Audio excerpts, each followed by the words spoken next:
Hello everyone.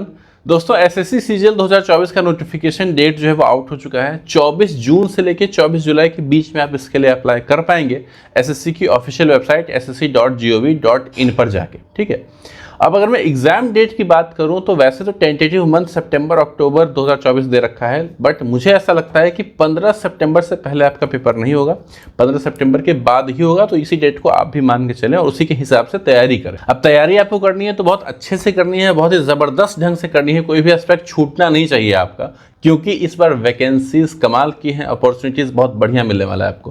पहले क्या था ना, जितनी वैकेंसीज डिक्लेयर थी उसमें ऐसा लग रहा था कि बहुत सारी वैकेंसीज साउथ में आएंगी, लेकिन अब नॉर्थ में भी अच्छी खासी वैकेंसीज हमें देखने को मिल रही हैं। ठीक है, तो बहुत अच्छा मौका है, बहुत अच्छी अपॉर्चुनिटी है एसएससी सीजीएल 2024। नया वेंडर का टेंडर किसको मिलेगा वो तो फिलहाल पता नहीं है, कोई इसके बारे में इंफॉर्मेशन नहीं है, लेकिन यथास्थिति जो है उसको देख के अगर समझने की कोशिश करें तो ऐसा लगता है कि टीसीएससी एग्जाम आपका कंडक्ट करवाने वाली है। And above all of these things आपको पता है कि एसएससी का जो रिक्रूटमेंट टाइम है वो कितना कम हो चुका है। सुपर फास्ट ज्वाइनिंग होती है एसएससी में।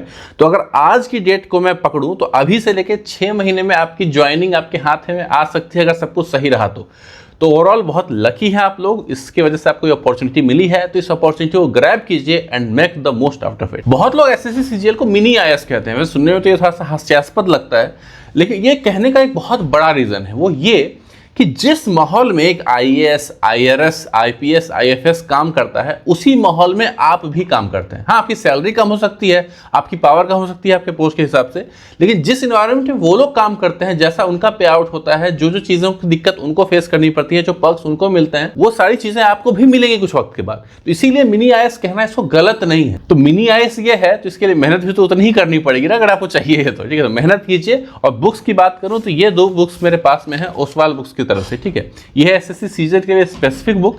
इसमें 25 प्रीवियस ईयर क्वेश्चन के सेट हैं। ठीक है, with detail solution, error free solution, उसके लिए trend analysis, cut off, syllabus क्या है इसका, वो सब कुछ आपको दिया हुआ है। तो एक कॉम्पैक्ट सी बुक है, बिगिनर अगर आप हैं तो आपके लिए बहुत हेल्पफुल होगी ये book practice point of view से। ठीक है, और दूसरी बुक है ये जीके के लिए बुक है ओसवाल बुक्स की तरफ से। इसमें किसी भी एग्जाम के लिए अगर आप जीके प्रिपेयर करना चाह रहे हैं तो इस बुक से कर सकते हैं। इस बुक में सारे सब्जेक्ट्स दिए हुए हैं, history, geography, polity, economics, physics, chemistry, math, सब कुछ। तो किसी भी एग्जाम के लिए स्टैटिक जीके प्रिपेयर करने के लिए बहुत अच्छी बुक है। तो सीजीएल की तैयारी करने के लिए ये दोनों बुक्स बहुत ज्यादा हेल्पफुल होंगी। तो इन दोनों बुक्स का लिंक मैं आपको नीचे डिस्क्रिप्शन बॉक्स में दे दूंगा, वहां जाके आप ले सकते हैं और प्रिपरेशन को बूस्ट कर सकते हैं। सीजीएल के प्रिपरेशन में सबसे ज्यादा टेंशन जो चीज आपको देगी वो है जीके।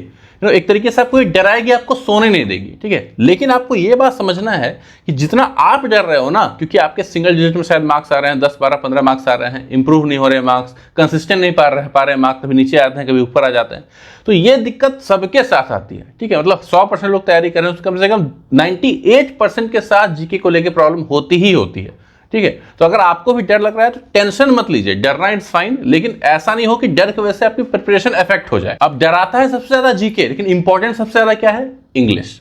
इंग्लिश में गलती क्या करते हैं लोग?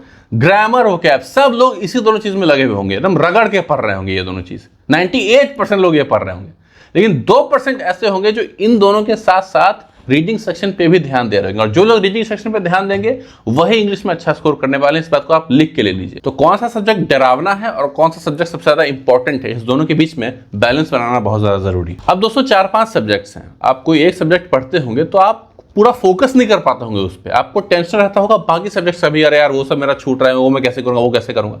तो ये बहुत ऑब्वियस सी बात है। ठीक है, जब 2 सब्जेक्ट्स हुआ करते थे मेंस में तो लोग बहुत मजे से तैयारी करते थे और कट ऑफ भी बहुत हाई जाया करती थी, लेकिन जब से सब्जेक्ट्स बढ़े हैं तब से कट ऑफ नीचे आई है, और ऑब्वियस सी बात है नीचे आएगी ही, क्योंकि ये डर सबको रहता है, ये टेंशन सबको रहती है। ठीक है, लेकिन कभी भी अपने इंटेंसिटी को ड्रॉप मत होने दीजिए। तो लास्ट में जाते जाते फिर से रिवाइज करवा दूं, 24 जून को नोटिफिकेशन आउट होने वाला है, और 24 जून के बाद 2-3 दिन रुक के ही आप फॉर्म भर लीजिएगा, ज्यादा देर मत कीजिएगा, नहीं तो लास्ट में सर्वर का इशू होता ही होता है। और बहुत ही बेहतरीन मौका आपको मिला है, इसका पूरा लाभ उठाइए। फिलहाल इस वीडियो में इतना ही, बहुत जल्दी मिलता है अगले वीडियो में, तब तक के लिए बाय बाय।